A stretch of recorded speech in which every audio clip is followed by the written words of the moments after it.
What is going on, Vital MTBers, and welcome to Vital's Summer of Downhill Test Session Recap. At Vital, our passion has always been and always will be rooted in the niche cycling discipline of downhill mountain biking. Distinguishable by their dual crown forks, small range of gears, and aggressive geometry, the name of the game with downhill bikes is purely descending performance and all-out speed. After a few years hiatus, we decided it was time to once again toss on a full-face helmet and see what modern downhill bikes are capable of. Or more importantly, what downhill bikes can allow riders to get away with once gravity takes over.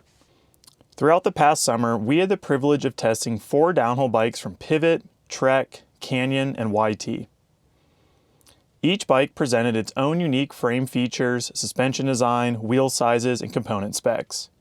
With the variety of bikes in our test group, our goal was simple: to find out where each bike excelled or came up short under the abuses of downhill riding, and ultimately help riders decide which bike is best for their style of riding.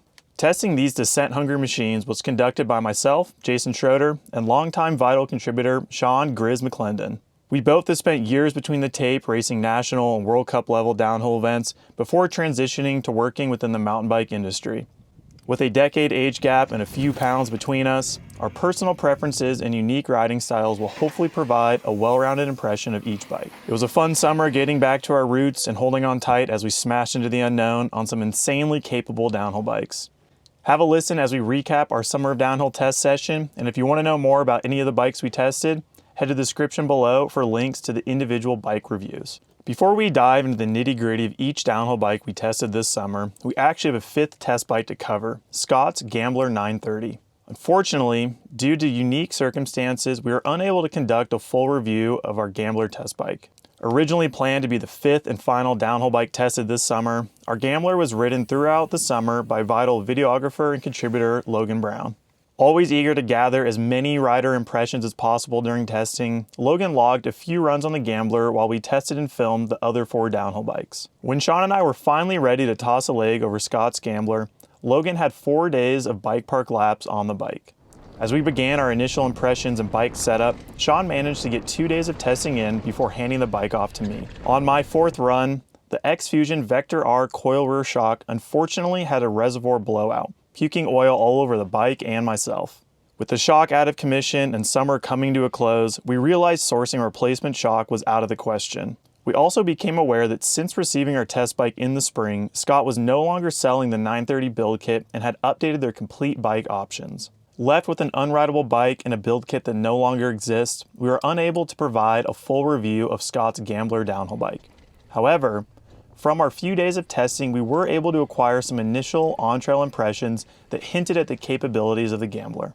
We rode the heavier and less expensive aluminum-framed Gambler, which still features the same geometry adjustments found on the carbon-framed option, allowing riders to run either 27.5-inch or 29-inch wheels while maintaining suspension kinematics. The size large Gambler we rode had a 460mm reach and 435mm chainstay length. With very similar geometry numbers to our other test bikes, the size and length of the Gambler was immediately comfortable and confidence-inspiring. Sean and I conducted minimal setup tweaks as we both found ourselves nicely sat into the bike with our weight evenly distributed from front to back. The combination of an appropriately long wheelbase and 29-inch wheels made the Gambler a stable and planted machine at speed. In more technical and rough sections of trail, the virtual 4-bar suspension design performed well, providing a predictable ride. As is expected from a 4-bar design, in chattery bumps there was some feedback transferred through to our feet. We also managed to squeak in a few flow trail runs on the Gambler and felt that is where the bike excelled most. We immediately felt comfortable tackling jumps on the first run, and the suspension platform provided great support to push against when pumping the bike.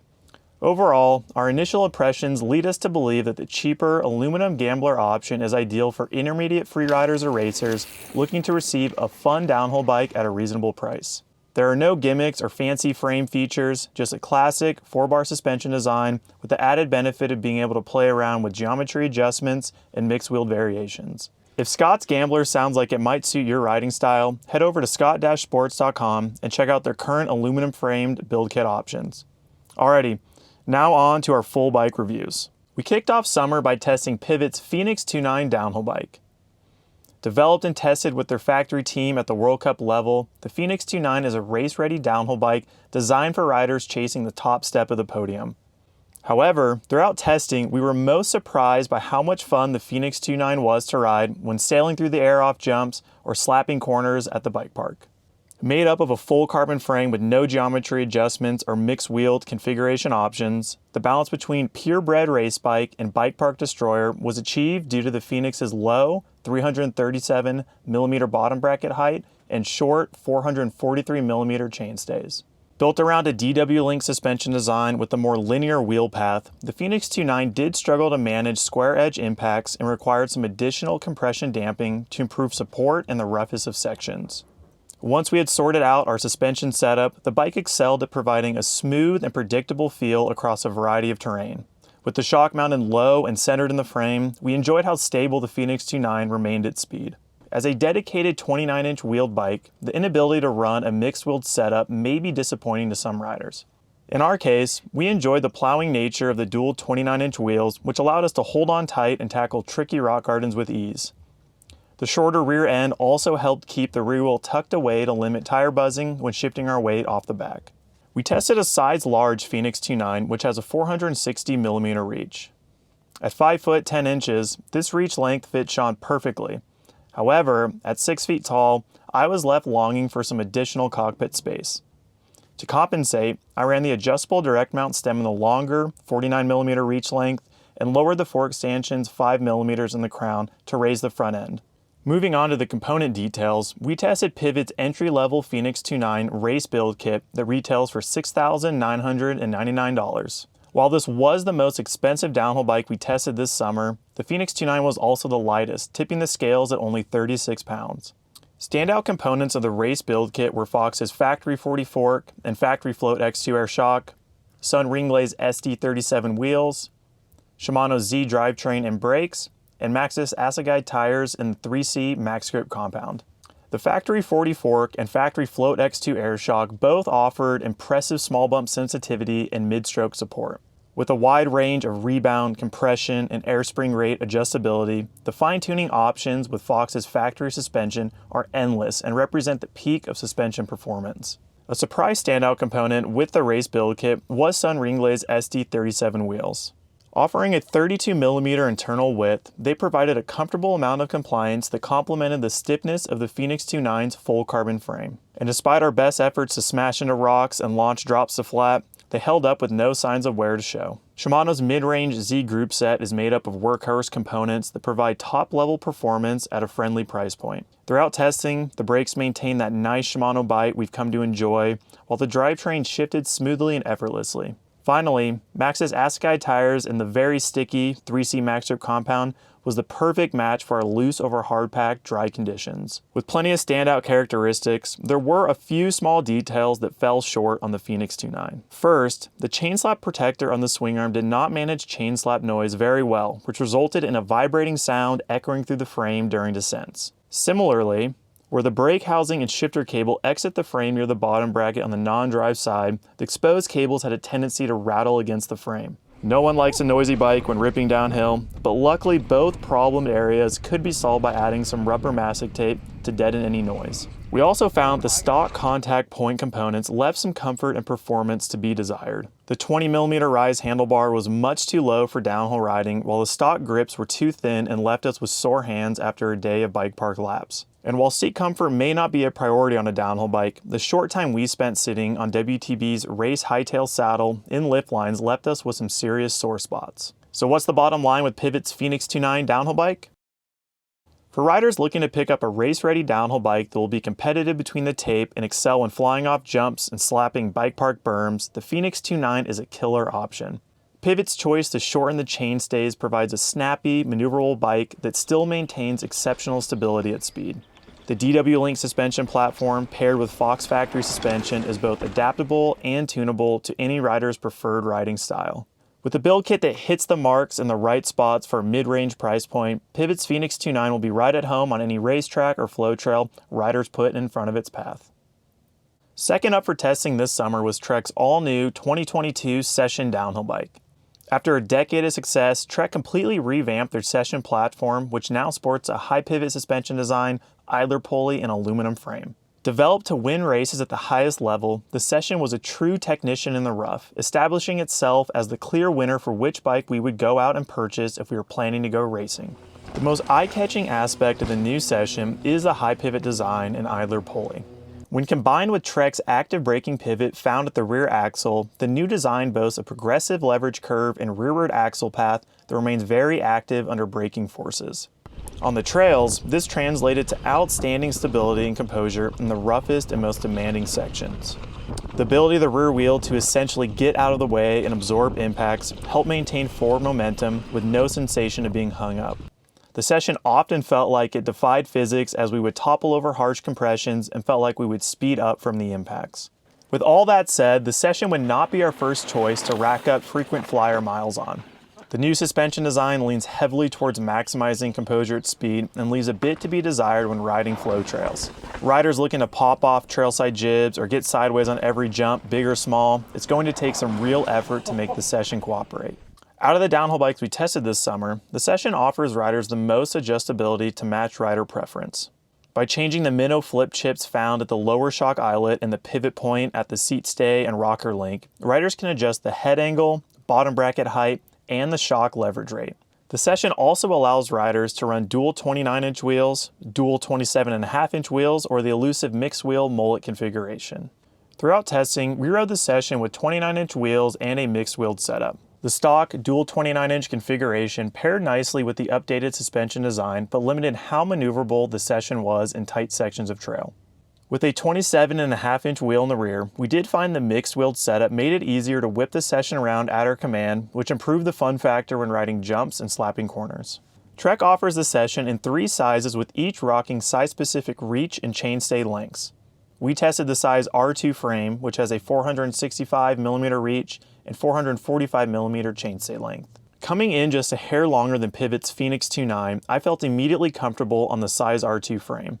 Sean, on the other hand, had difficulty centering his weight over the Session and had to lower the front end via headset spacers and by using his own low-rise handlebars to shift his weight more forward.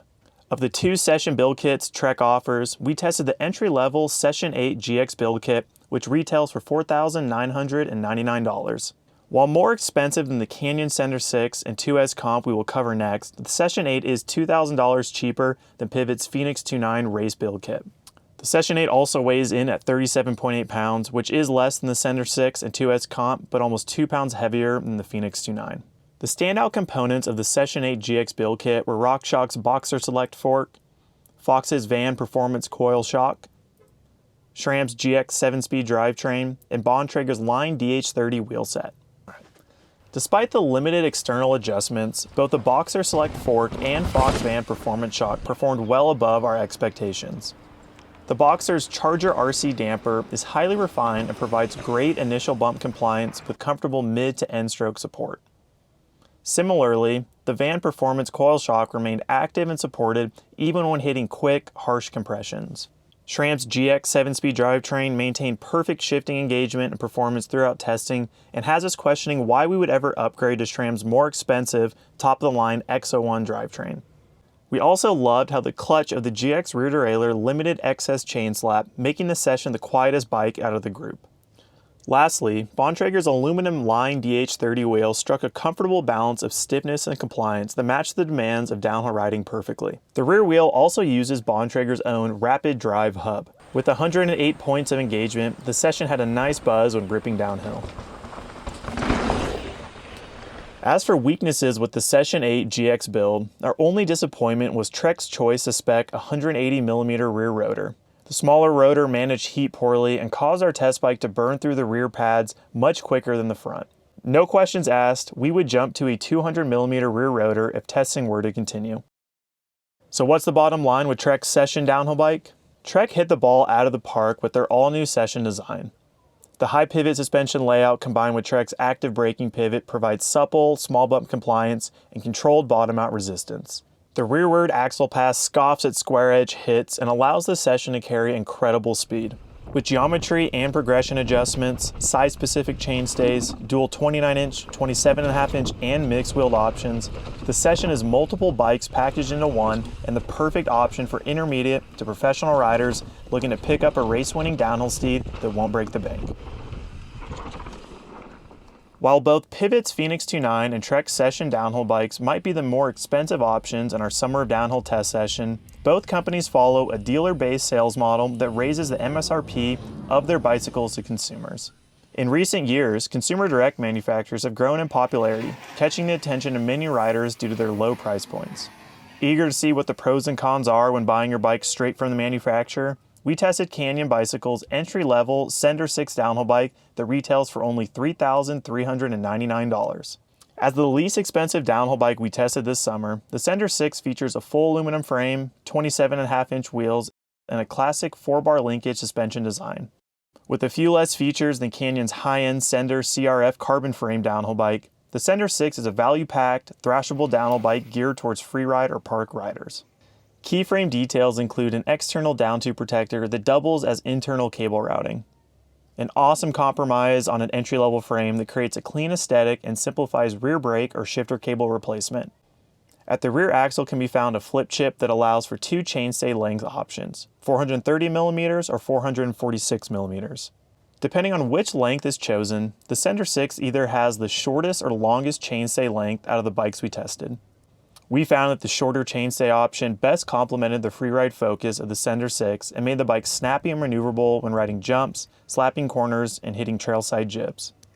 The last unique frame detail worth noting is the Sender 6's removable rear fender, which was great for blocking debris from working its way into the suspension linkage. We tested a size large Sender 6 which has a 460mm reach. Despite being the same reach as the Phoenix 2.9 we tested first, the Sender 6 felt the smallest out of the group due to its 27.5-inch wheels and short rear end. For days when we did want to maximize comfort and composure, especially at faster speeds, we would switch the chainstay to the longer setting. One factor that didn't make the Sender 6 feel small was its heavy 38.8-pound weight, making it the heaviest bike in the group, which required a little bit more effort to toss around in slow or tight sections. Touching on standout components of the Sender 6 build kit, we again love the performance and feel of SRAM's GX 7-speed drivetrain and Code R brakes. The performance of both components was already proven during our time testing Trek Session 8, but they really stood out on the Sender 6 as riders received these bulletproof components on a bike that is $1,700 less expensive. The Sender 6 was also the first time Sean or myself had ridden Marzocchi's newest generation downhill suspension. The Bomber CR coil shock is more or less the same as the Fox Van coil shock found on Trek Session 8, while the Bomber 58 fork shares many similarities to Fox's 40 Performance Elite fork found on the TUES comp downhill bike that we will cover next. Both suspension pieces exceeded our expectations for how capable a base model fork and shock can perform, as they complemented the poppy demeanor of the Sender 6, providing great support when riding jumps or pumping trail features while remaining active for traction and chattery sections. With a quality build kit from top to bottom, the only issue we did experience was a creaky Acros headset. We attempted to re-grease and retighten the headset multiple times, but nothing resolved the noise. A headset upgrade would be mandatory if more time was going to be spent on our Sender 6. While the value riders receive for only $3,399 is going to be tough to beat with the Sender 6, there is one important factor riders need to understand if they choose to shop consumer direct with Canyon: the lack of dealer-based support. This means that riders will be left to deal directly with Canyon to remedy any issues and will be responsible to perform services on their own bicycle. For those who want to drop off their bike and have their local shop deal with sourcing replacement parts and performing service, we'd recommend making sure your shop is willing to work on consumer direct bikes. For riders who have no issue performing their own service, you might actually enjoy getting to go straight to Canyon for technical support. At the end of the day, riders will have to weigh out if the cheap price tag of Canyon Sender 6 outweighs having to perform maintenance without the complete assistance of a bike shop. So what's the bottom line on Canyon's Sender 6 downhill bike? The Sender 6 is a value-packed, fun-having machine. A perfect option for riders who spend their time ripping bike park trails where airtime and slapping corners is priority over straight lines and all-out speed. The 27.5-inch wheels create a lively demeanor while not limiting the bike's abilities in chunky, aggressive, or technical situations. The added weight does take some extra effort to wrangle down the trail, but the money saved by shopping consumer direct could leave extra funds available for lighter component upgrades. Definitely not our first choice for our next downhill race bike, the Center 6 is still a suitable option for intermediate to expert racers wanting to remain competitive at a regional level. Last but certainly not least, to close out our summer of downhill test session, we rode YT's TUES downhill bike. Just like Canyon, YT is a consumer direct brand offering their bicycles at a cheaper MSRP. YT offers their TUES in both a carbon and aluminum frame option with 27.5 or 29-inch wheels to choose from. In an effort to keep the component spec within range of the rest of our test bikes, we opted for YT's cheaper aluminum frame TUES comp build kit with 27.5-inch wheels retailing for $3,499. At only $100 more than Canyon's Center 6, the TUES comp is a better option for riders looking to go racing. This isn't to say the Center 6 is not a capable downhill bike in the hands of the right riders. But at the end of the day, the biggest separating factor between the two consumer direct bikes is their intended use. Free riders wanting to get jiggy on their local flow trails should stick with the Center 6, whereas amateur or pro riders looking to be competitive at the races will be set up for success on the TUES comp. The aluminum TUES comp we tested uses the same V4L 4-bar linkage design as YT's higher-end carbon TUES. With great mid-stroke support that tapers to provide less ending stroke progression, the suspension design is intended to be supple and compliant over rough terrain. This translated to minimal pedal feedback during small bump chatter, as well as fantastic mid-stroke support, which kept the TUES high in its travel during square edge impacts.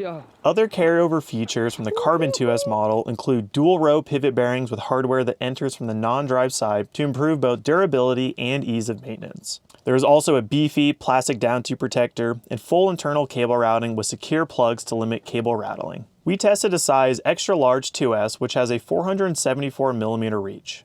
Why did we go with the size extra large TUES?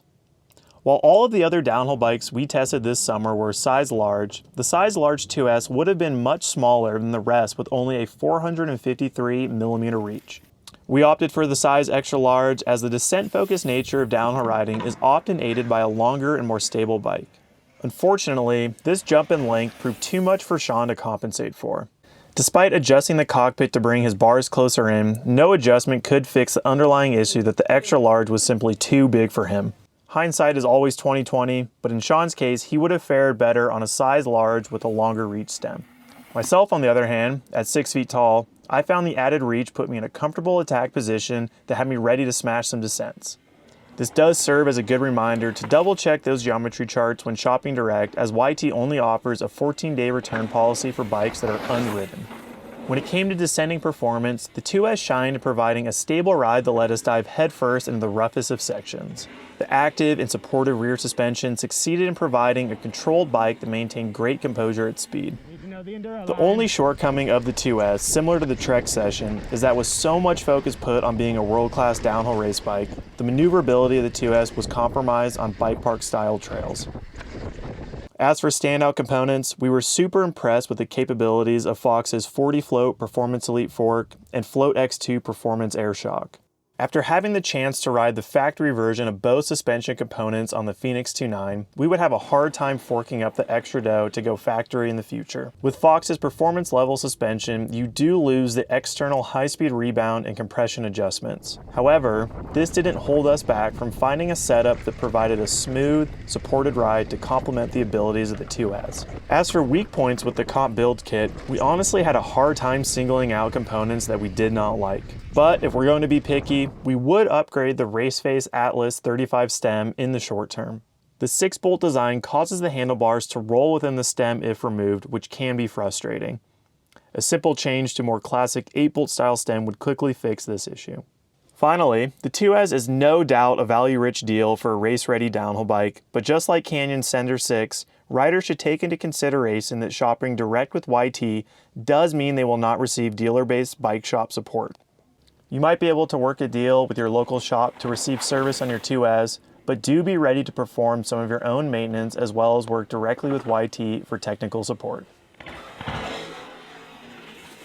So what's the bottom line with YT's TUES Comp downhill bike? YT's TUES Comp should immediately grab the attention of any downhill racer on a budget looking to maximize their funds without compromising performance and stability. Highlighted by the best value-packed build kit we tested over the summer, there is no need to make any immediate component changes to feel comfortable on the TUES Comp. With a suspension platform that excels across a variety of terrain, highlighted by superb mid-stroke support, the TUES Comp has the ability to remain composed at speeds higher than most riders will be comfortable of achieving. Well, that's a wrap on Vital's Summer of Downhill test session. Hopefully you enjoyed learning where each bike excelled or came up short, and ultimately can draw a conclusion on which downhill bike would be best for you. If there's one thing we learned during testing this summer, it's that no matter the brand, modern downhill bikes are incredibly capable machines with marginal differences separating each of them. With so many awesome bikes to choose from, riders can truly select a downhill bike based on unique characteristics to best suit their riding style, budget, and terrain. And with that said, make sure to head over to vitalmtb.com for the full reviews, and thank you so much for watching. See you all next summer.